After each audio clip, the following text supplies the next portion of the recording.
but it definitely was shocking to see CJ Gardner-Johnson go. And maybe there was a little bit of writing on the wall because of all the stuff that CJ Gardner-Johnson was going through throughout social media. When Slay was officially announced that he was going to be cut, then he goes on the podcast talking about leadership and everything involved with the Eagles, and maybe in a little bit of a negative tone, but he was just doing Darius Slay things because, Darius Slay just talks. He's just being himself. And I guess that rubbed CJ Gardner-Johnson the wrong way. It kind of went a little bit off on Twitter. He definitely did, to say the least.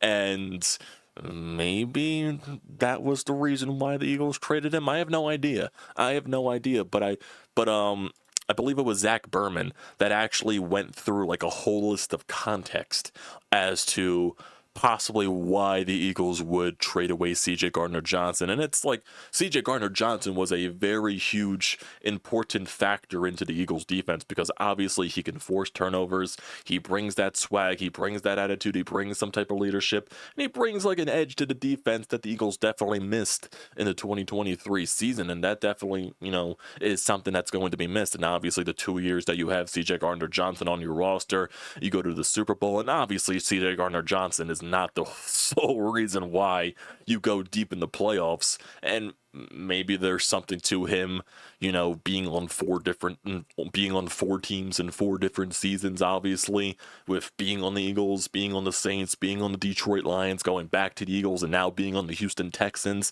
Maybe there is something to that maybe his antics are just a little too much for the front office and the locker room to handle, and maybe that's just something that they don't want to deal with anymore.